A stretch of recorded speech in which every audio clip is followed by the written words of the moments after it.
जय हो। कुछ लोग बड़े अचंभित से रहते हैं, कहते हैं कौन सी चीज कौन से देवता पर नहीं चाहिए। आप लिख लें, मैं ग्रंथ के माध्यम से बता रहा हूँ। अर्कजयी कर्ण कारेश विष्णु अच्युतस्ताक्षत। कहते हैं टूटे चावल तो खैर किसी देवता को नहीं चढ़ाए जाते। वर्णन किया गया अर्कजयी। अर्कजयी कहते हैं आंख का फूल, अकौआ। हमारे देसी भाषा में इसको भगवान नारायण पर चढ़ाया जाता। भगवान नारायण की पूजा में दो फूल नहीं चढ़ते, एक अकौआ और एक है कनेल। कनेर का फूल भी भगवान विष्णु के ऊपर नहीं चढ़ता। ये मेरे सामने ग्रंथ रखा है, इसमें लिखा है। और आंख का फूल भी नहीं चढ़ता। गणेशम तुलसी पत्रई दुर्गाम नैवच दूर्भया। जो लक्ष्मी चाहते हैं ऐसे लोगों को कभी भी गणेश जी के ऊपर तुलसी पत्र तुलसी दल नहीं चढ़ाना चाहिए। ऐसा पद्म पुराण में देवसी नारद जी बोल रहे हैं। नारद जी कहते हैं यदि कभी धोखे से चढ़ जावे तो गणेश स्तोत्र नारद पुराण में है। गणेश जी के 12 नाम हैं, उन 12 नामों को बोल करके गणेश जी से क्षमा मांगी जाए। वो भी एक बड़ी लंबी कथा है। तुलसी मैया जी को श्राप दे दिया है गणेश जी ने। गणेश जी तीर्थ यात्रा के लिए निकले। तीर्थ यात्रा की इतनी बड़ी महिमा है, देवता तीर्थ यात्रा करते हैं। तो गणेश जी जब तीर्थ यात्रा के लिए निकले तो बद्रीनाथ क्षेत्र में जब भगवान गणपति पहुंचे तो वहां राजा धर्मध्वज की बेटी, जिसका नाम वृंदा था, तुलसी नाम बाद में पड़ा, पहले नाम वृंदा था, तो वहां तप कर रही थी सुयोग्य वर के लिए। तो उसने गणेश जी को वहां देखा तो अपना स्थान छोड़ करके गणेश जी के पास आ और आके बोली आप हमारा वर्ण कर लीजिए, हमें पत्नी के रूप में स्वीकार कीजिए। ये गणेश पुराण में कथा बहुत विस्तार पूर्वक है।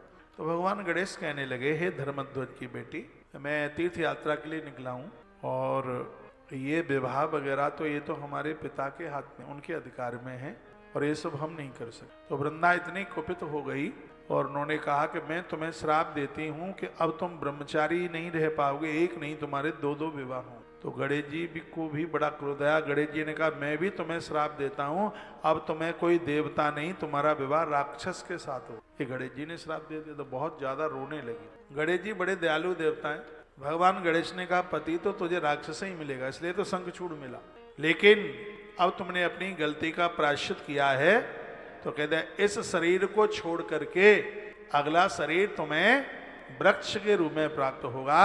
नाम तुम्हारा तुलसी होगा, नारायण की पत्नी बनोगी, नारायण की पूजा ही तुम्हारे बिना कहाँ हो पाएगी। स्वयं नारायण तुम्हारे लिए सालराम शिला बन करके प्रकट होंगे। देखो सामने सूर्य है और भास्कर के सानिध्य में तुमने अपराध किया है। तुम देवताओं को, तुम नारायण को चढ़ाई जाओगी, लेकिन रविवार के दिन तुम्हें कोई तोड़ेगा नहीं। और मैं तो तुमसे खुश नहीं हूं, इसलिए तुम्हें नारायण के ऊपर चढ़ाने का जितना महत्व होगा तो उतना ही मेरे ऊपर तुम्हें चढ़ाने का उतना ही अपराध होगा। ये भगवान गणेश जी, जो तुम्हें मेरे ऊपर चढ़ाएगा, जो तुम्हारे तुलसी पत्र से मेरी पूजा करेगा, उसको घोर गरीबी चल के आ जाएगी, उसका धन नष्ट हो जाएगा। ये गणेश जी, यहाँ पद्म पुराण में लिखा है गणेशम तुलसी पत्रई दुर्गा नैवच दूर्वया मुनि पुष्पई तथा सूर्यम लक्ष्मी कामो न चार चाहिए।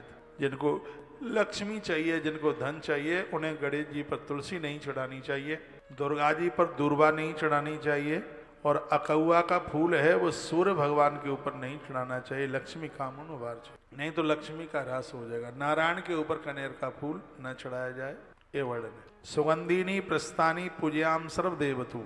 देवताओं के फूल के ऊपर फूल चढ़ाएं तो वह सुगंधित फूल हो।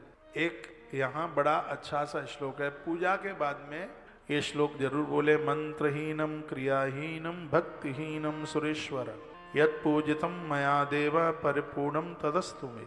जो भी कोई सामग्री रह गई है भगवान उसे आप पूरा कर दीजिए। हमसे मंत्र क्रिया भक्ति कुछ भी नहीं है, भगवान आप हमारी पूजा स्वीकार कर ले। तथा प्रदक्षिणम कृत्वा दंडवत प्रणपत्य च, ऐसा बोलकर प्रणाम करके दंडवत करें। माताएं 5 अंग जमीन में लगाएं, पुरुष लोग साष्टांग 6 अंग धरती पर लगाएं। माताएं अपना वक्षस्थल धरती को स्पर्श नहीं होने। निर्धत पापा सहा पूर्वजस्ते प्रयांति विष्णुर भवनम मनुष्य। यदि ऐसा करते हैं तो निश्चित रूप से मनुष्य भगवान नारायण के भवन को जाता है। विष्णु के भवन के लिए मनुष्य सभी पापों से रहित होकर के अंत में अपने पूर्वजों के सहित में वह विष्णु लोक के लिए चले जाते हैं। इतनी बड़ी महिमा है। चढ़ाना है तो गणेश जी के ऊपर दूर्वा चढ़ाइए। बाजार में पैसा फंसा है, व्यापार चल नहीं रहा है, समाधान मिल जाएगा, आनंद हो। गणेश जी के ऊपर दूर्वा चढ़ाने की इतनी बड़ी महिमा है। माँ दुर्गा के ऊपर अच्छे घर वर के लिए बेटियां उसे गुड़हल का फूल चढ़ाएं और भगवान भास्कर को प्रसन्न करने के लिए तांबे के लोटे में जल भर करके उनको अर्घ, यह वर्णन किया गया है। भगवान नारायण को प्रसन्न करने के लिए कमल का फूल, बहुत ज्यादा उसमें वो बड़े राजी हो। शंकर जी को प्रसन्न करने के लिए कमल और बेल। एक बात जरूर लिख लीजिएगा, क्या लिख लेना है?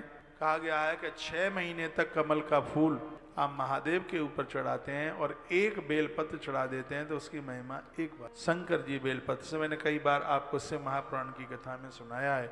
भोलेनाथ की संपूर्ण पूजा के लिए तो बेलपत्र, जिसने अपने जीवन में 1 लाख बेलपत्र महादेव को चढ़ाए, उन्हें सायुज्य मुक्त, पाँव में कांटा लगे, मृत्यु के समय पर प्राण छोड़ने में उन लोगों को इतना भी कष्ट नहीं होता। इतना बड़ा महत्व बेलपत्रियां चढ़ाने का। शंकर जी के ऊपर बेलपत्र, नारायण के ऊपर तुलसी पत्र।